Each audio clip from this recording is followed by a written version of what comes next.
We had fail, fail, fail, fail, fail, kind of.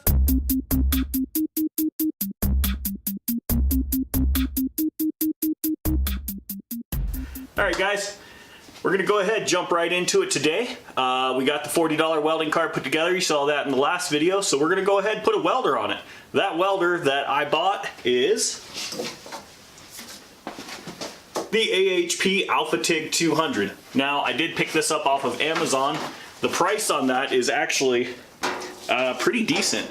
And the reviews that this welder gets, it actually seems to do pretty good. For a home hobbyist, it seems to be a great welder.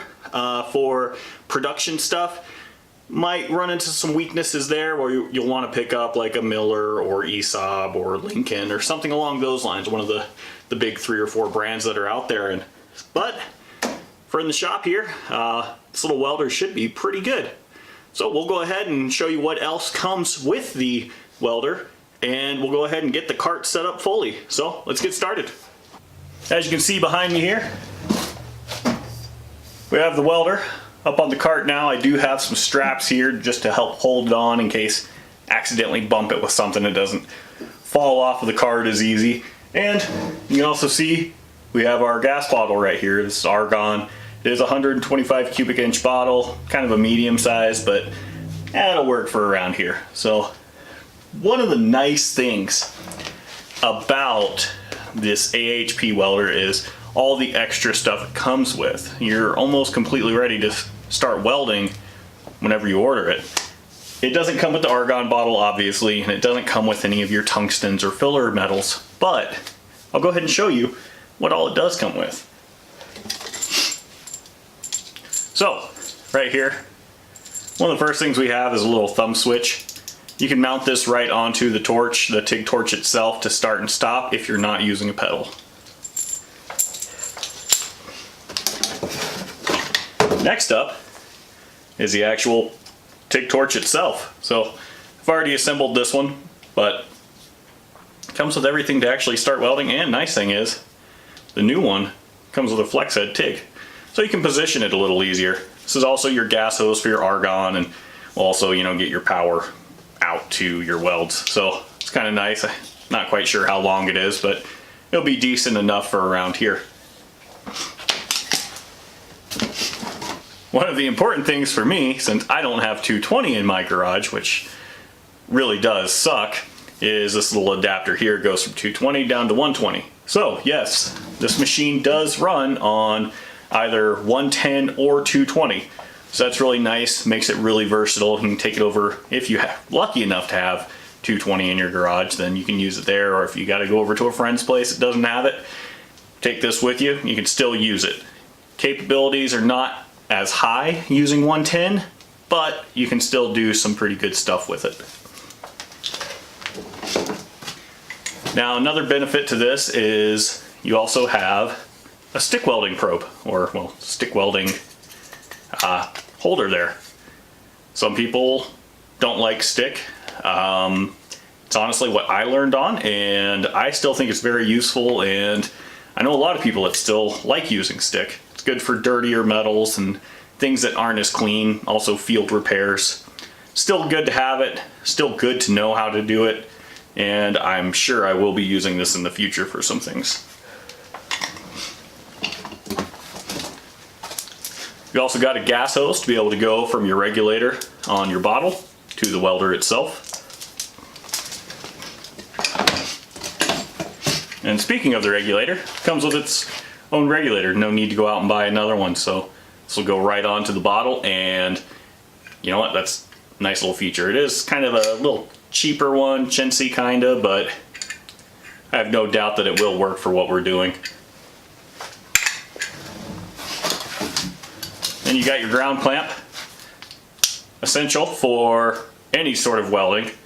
You know, hook this up to your metal that you are welding on, and then you can pass your current all the way through. Without this, you're not doing any welding.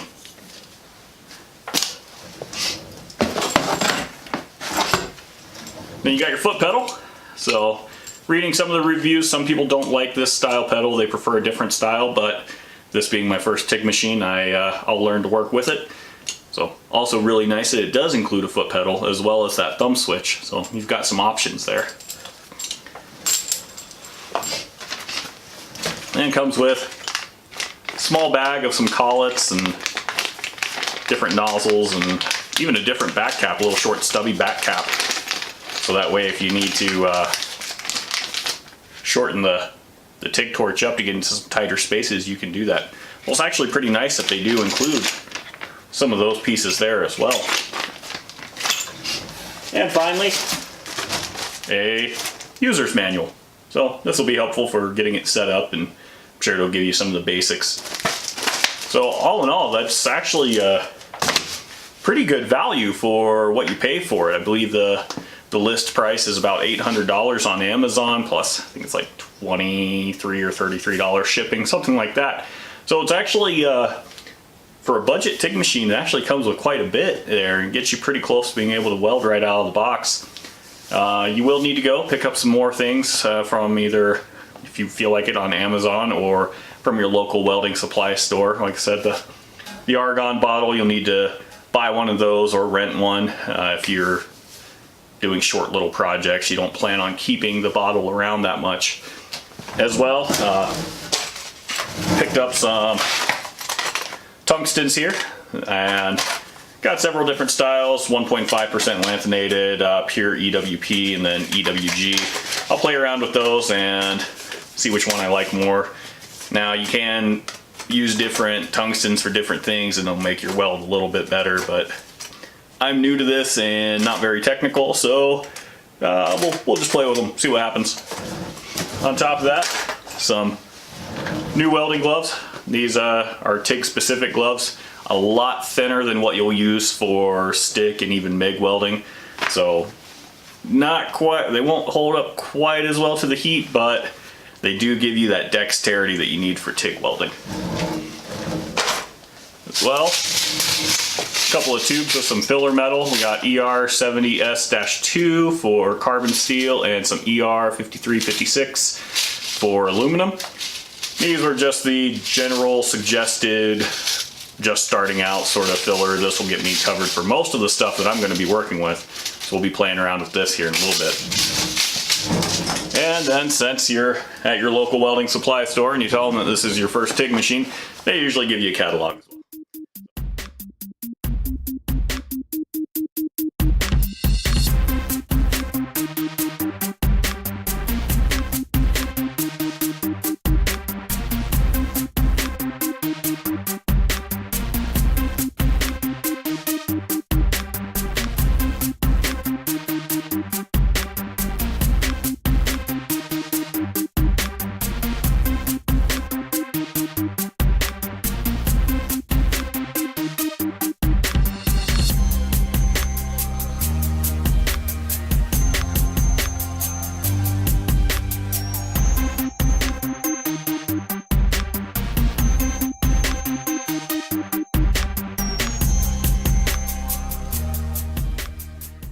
Finished getting it set up, got everything connected, got our regulator in place.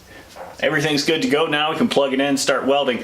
However, there's one more important thing though that you got to remember. You need some sort of protection for your face and for your eyes. Welding is obviously very bright. You don't want to arc flash yourself. Now, right there, I do have some welding hoods up on the wall. They're just standard flip hoods. They just have a single lens in them. It's no adjustability. You got to flip it over every time you got to use it, and they're set up to be put on a hard hat as well. They don't have the nice soft head strap there, and that's for at my day job there. So we went ahead and picked up a new welding hood as well here. I'm really excited about this one.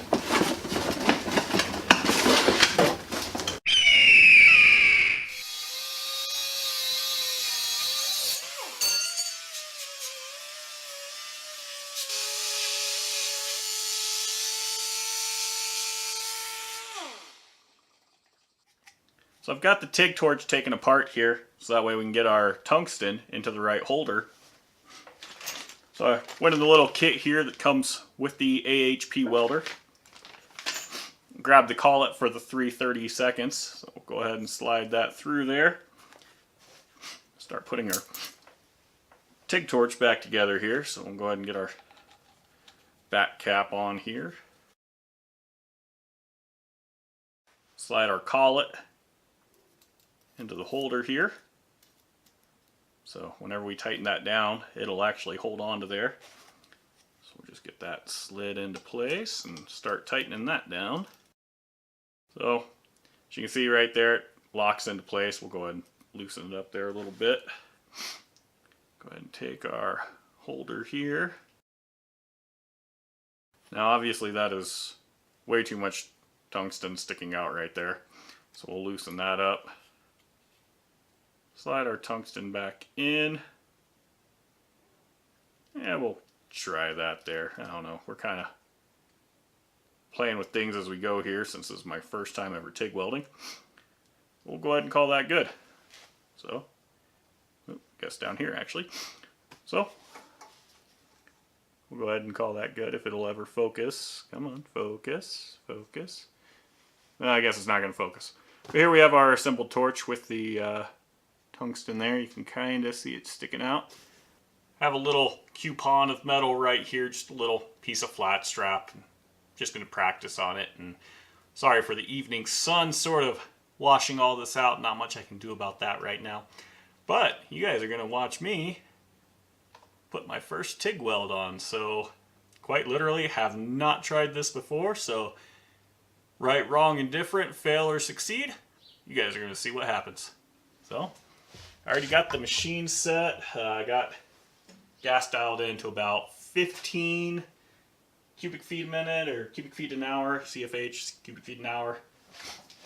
Machine is on DC, 2T, main amps. We're going to try 50, see if that works.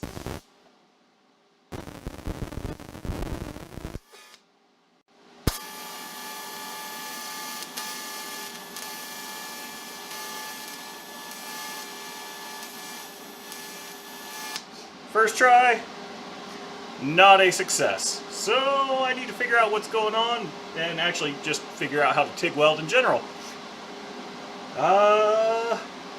Yeah, so I don't know. Let me play around with it a little bit and we'll try again here in just a minute on camera. So I've tried a few times now. As you can see, zoom in there. We had fail, fail, fail, fail, fail, kind of, and then, hey, that's not bad for only having 1, 2, 3, 4, 5, 6, 7 actual starts on a TIG machine, I don't think, so, and we'll see here.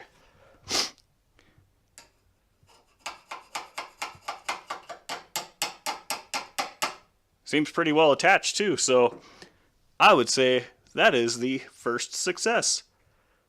I had pulse on the machine and that seemed to be messing me up here on these ones over here, but turned pulse off and seemed to clean up pretty good.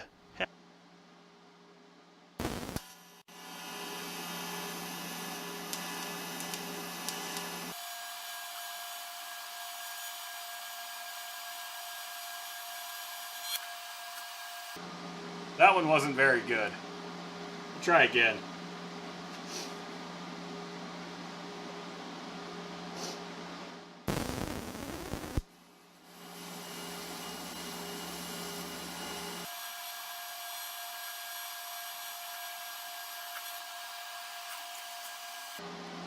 Penetrating, but I don't know, acting like it might be a little cold. Might turn the machine down a little too much.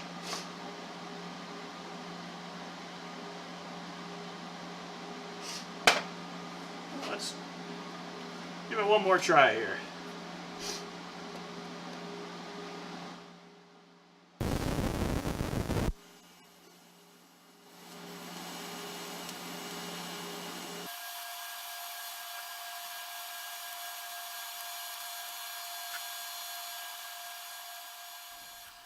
Alright, so 3 more welds here. This one, which was absolute crap. This one, that was slightly better, but still pretty crappy. Then this one right here. It's actually not bad, although there's a little bit of contamination, and here at the end have a little issue there. But hey, not bad for just starting, I think. Alright, so if you guys have any tips or tricks for TIG welding, please leave them in the comments. I'd love to read them and give them a try. Until next time, thanks for watching. I'm Kyle with Stupid Kid Fun, and follow us on Facebook and Instagram, both at Stupid Kid Fun. Have a good day, guys. We'll see you next time.